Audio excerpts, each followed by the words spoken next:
let me tell you how renting in Australia works.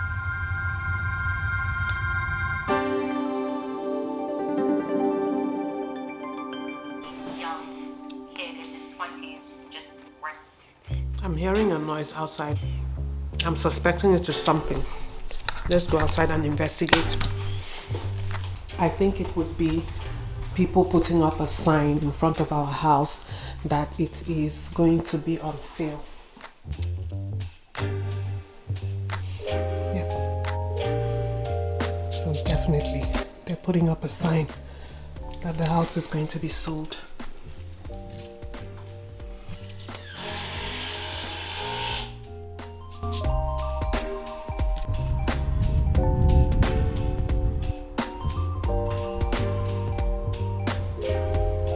And that, my people, is the first stage of renting a house in Australia. Make sure you get kicked out of the one that you're currently living in. And then you can begin the fun part, which is to go out for thousands of house inspections, throw in lots and lots of applications, and hope for the best. It's time to hop online and see what we can find in terms of property listings that we might be interested in the suburbs we are interested in. Well, for us, we've got a few things on our wish list, including how many bedrooms we want, our budget, how many car garages, and all that sort of stuff. So this is where you want to filter for all the things on your wish list. My website of choice here is realestate.com.au, but you could do the same on domain.com.au. If you were looking for shared accommodation, flatmates.com.au is a good place to go. You also have to make note of the inspection times of all the properties that you shortlist and make yourself available for those inspections. In a previous video, I talked about some of the things that I do to stand myself ahead of a crowd, especially in a tight rental market. So maybe you want to check that video out. I'm going to leave a link in the comment section or the description box.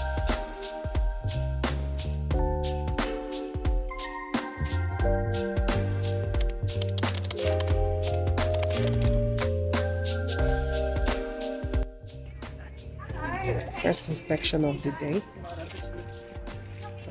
There's already like a huge crowd here. Yeah. Well, we saw a lot of houses and a lot of them were great, especially the first batch of houses we saw in our first week of inspections, because obviously we were just going for the very best ones that we shortlisted. We wanted to see them. However, I feel like we shot ourselves in the foot because we didn't put our best foot forward from the beginning. We were negotiating downwards instead of doing what every other person was doing, which meant that we missed out on some really great properties, the ones that ticked off almost everything on our wish list, if not everything.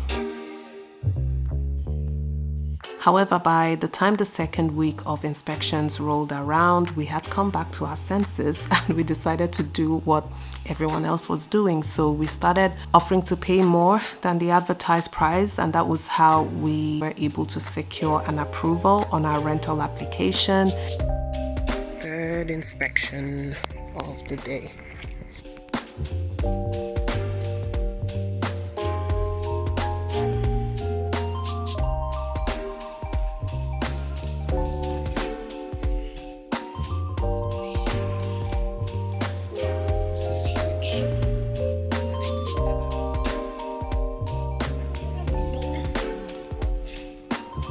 So this is the backyard. It's the house. It's a huge house. It's got a movie room here. That's the garage. So 1, 2, 3. Yes. Yeah. This is the master suite, not just the. That's the master bath.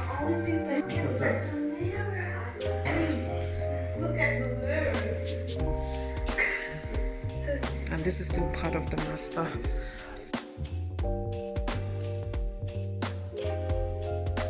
This whole area. This is 4 bedrooms. god, this house looks like it's got very high ceilings. Going back to house inspections, your 15 minutes must be used wisely. When you go into these houses, you want to be testing things out. Make sure that everything that needs to be working is working. Check out the taps, check out the windows, check out the screens over the doors and the windows. Make sure they are in good condition. Make sure that the locks on the doors are working. If anything needs to be cleaned or anything needs to be painted over, or you feel like something should be done to address whatever you find in these houses, don't be shy to ask questions, because the condition in which you accept that house will probably be the condition in which you're going to live. Don't go on the assumption that the landlord will want to change anything after you accepted that house during the inspection. If you find anything that doesn't look too pleasant to you, ask the real estate agent if something is going to be done about it, and that will help you to make a decision whether you want to go ahead or not. In a moment, I'm going to talk to you about the documents you should put together for your rental application, and my strong advice here as well is that you have these documents ready even before you step out to inspect any house. Okay, time for house number 6 or house number 5. How many have we even seen today? I've lost count. But I like this area. This is the area.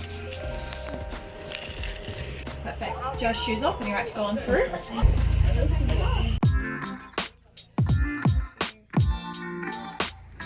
They've not cleaned it yet, so the rental process is so competitive, and once you see a house you like, you don't want to sit on it. You want to throw in an application as soon as possible.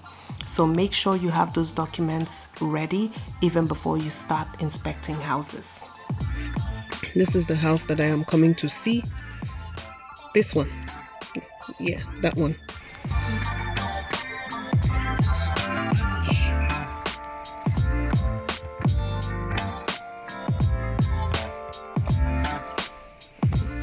This kitchen is lovely. This is the pantry.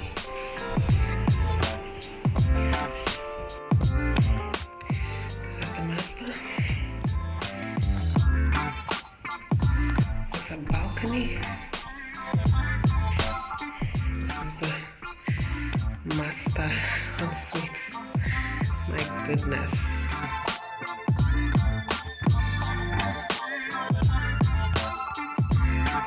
Hello.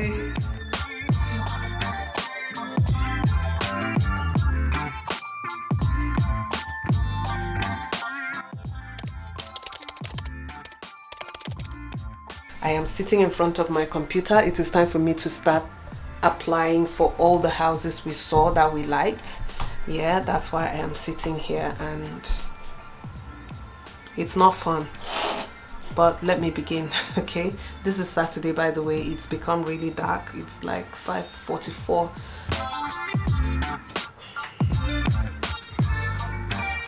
Which ones did you like?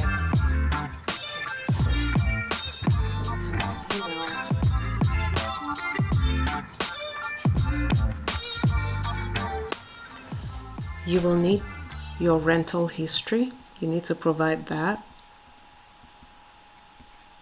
And this will be in the form of a rental ledger or rental receipts. Another document would be some kind of photo ID. And people usually submit things like passports, driver's license, a photo card, maybe if you are in New South Wales. I don't know if other states issue photo cards. So any official ID with your picture on it, as well as your identifying details, will do for a photo ID. Another crucial document will be a bank statement. And make sure you've got a hefty sum in there. Make sure you have a healthy balance in your bank statement. And following that will be proof of income. And for this one, they usually require about 2 or 3 recent pay slips.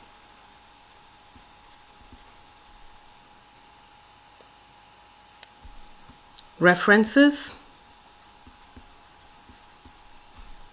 Usually they ask for both personal references and employment references. Now, just a note on the references. It will not be required for the people you use as your referees to write a letter for you. That will not be required.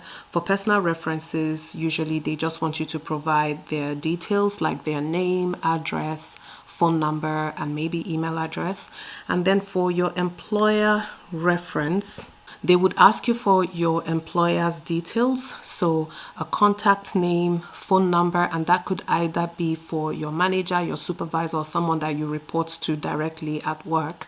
So when you provide those details, they will send a link to that person and have them fill out a form for you. So that is how employer references are usually completed. Okay, so I don't want you to panic thinking that you will have to obtain letters from these people.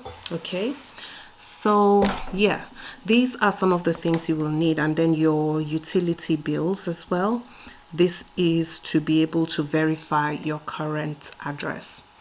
So this is it in terms of the documents you need to gather. However, when you fill out your rental application, you will have to provide other details. So they would want to know how many people are going to be staying in that rental, whether you've got a pet, how many cars are going to be parked on site, and you have to provide the rego details of those cars.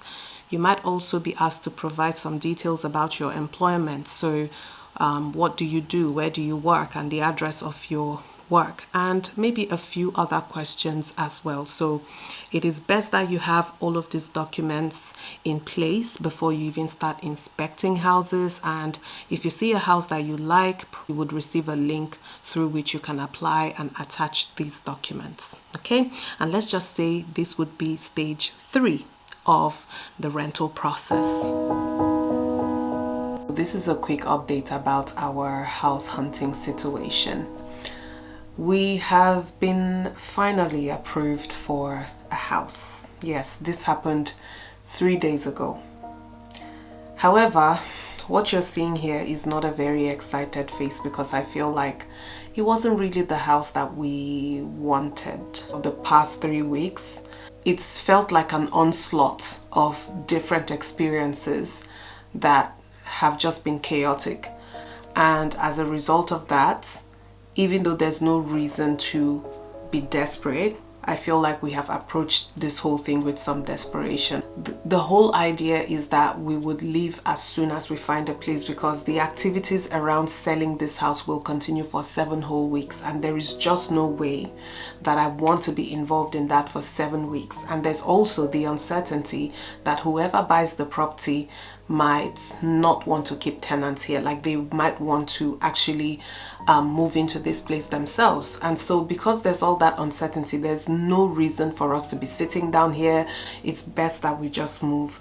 So yeah, we've been approved. I'm not very happy about this place. Now, when we viewed that property, the first thing that I wasn't happy about was the fact that almost the entire house is carpeted. Even though the carpet is in a fairly good condition considering the age of the house.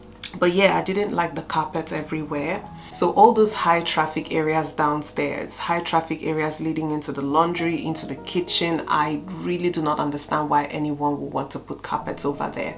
It was a house that ticked some of our wish lists, but not everything. And for me, that kitchen was a big deal. I didn't like the kitchen. I didn't like the carpet. What I didn't like about the kitchen is that it's a bit outdated. I will be downgrading from a bigger cooktop and oven to a smaller one. I am not excited about that. It still has gas cooking, which I prefer, but it's a smaller stove. So it just means that I can't fit in as many pots as I would on my current cooktop. And the oven is also old, dirty, outdated. My husband has promised to replace it just because he made me accept for us to pay a deposit on that house.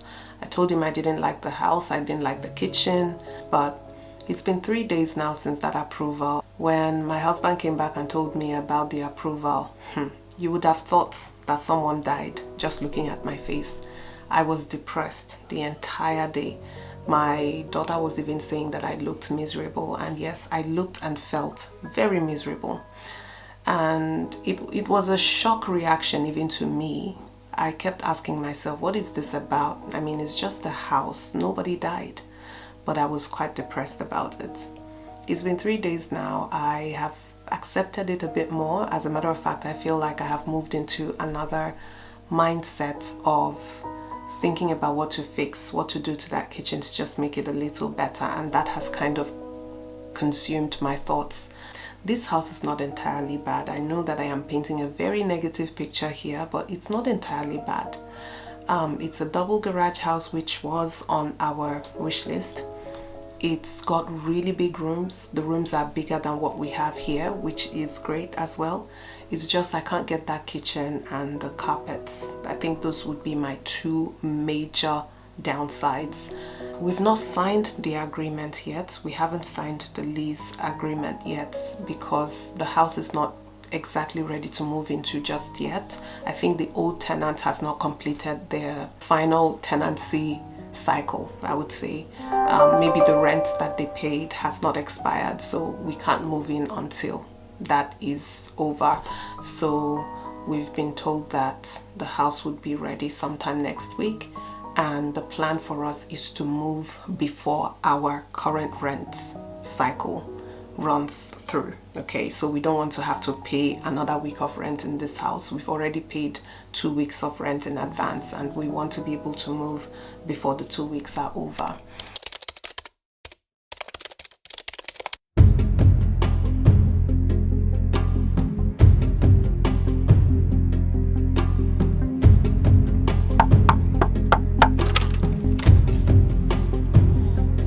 Hello, come in. So some of you have been asking me for a house tour, and I feel like this is the right time to do a house tour because by the time you see this video, we will not be living here anymore. So this is the door that we just stepped in through, and then this is the formal living area.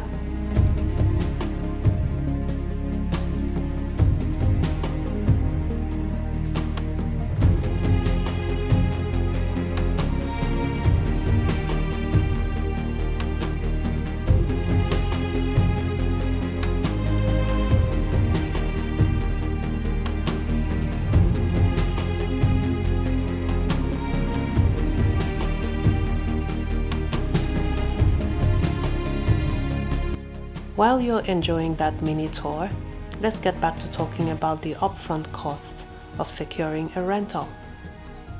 To secure your rental in Australia as soon as your rental application is approved, you will have to pay the rental deposit. The rent deposit could be the equivalent of 1 week or 2 weeks of rent, depending on the real estate agent. So some of them ask for a week, some of them ask for 2 weeks of rent. The other cost you're going to pay at that time will be your bond, and you will have up to 7 days after you pay your rental deposit to pay your bond. Your bond is the equivalent of 4 weeks of rent. So in total, you will need about 6 weeks worth of rent to cover the upfront costs to secure your rental and to also be able to sign your lease agreement and collect the keys to the property. In the event that you're not able to pay the bond or sign the lease agreement within 7 days after you pay your rental deposit, the property will likely go back to the market, so it will be listed again and you would have lost your deposit because it is non-refundable.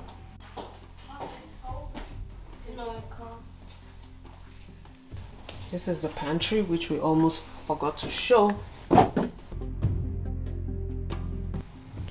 Something else I am going to mention here, which is important, and listen, I am saying this from the perspective of renting in New South Wales. I don't know if the process is different in other states, so please do your research. But here in New South Wales, we have a portal controlled by the government, which is called Rental Bonds Online, and that is where your bond should be lodged. When you get on the Rental Bonds Online page, you will have to create an account, and your real estate agent can help you in creating that account. That is where you should be lodging your bond. Please do not pay your bond to a private account or maybe to a business account. So if your real estate agent is asking you to pay your bond into a private account or a business account, that is not the right process, especially if you are in New South Wales. I am saying this because we had the experience of paying our bond to the real estate agent for our very first rental here in Australia because we were new. We didn't quite know how that worked, and let's just say it brought up all sorts of problems later on when we wanted to end our rental. So please be mindful of this. And if you are in another state apart from New South Wales, please find out what the right process is in terms of bond lodgement. Beyond that, I would strongly recommend that you read everything you can about rental rights in your state. Know what your rights are as a tenant, know what the responsibilities of your real estate agent and your landlord are. It will save you a lot of stress potentially. Of course, I am not praying for anyone to have any kind of trouble during their rental period, but just in case things go south, then you always want to make sure that you're on the right side of the law and that your landlord or your real estate agent is not taking you for a ride.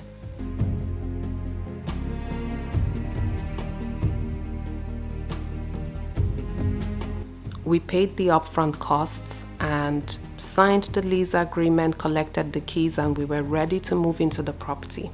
At this point, you might be thinking, thank goodness, that whole process is over. But I am sorry to break it to you, it is not over just because you've signed a lease agreement and collected the keys to the property.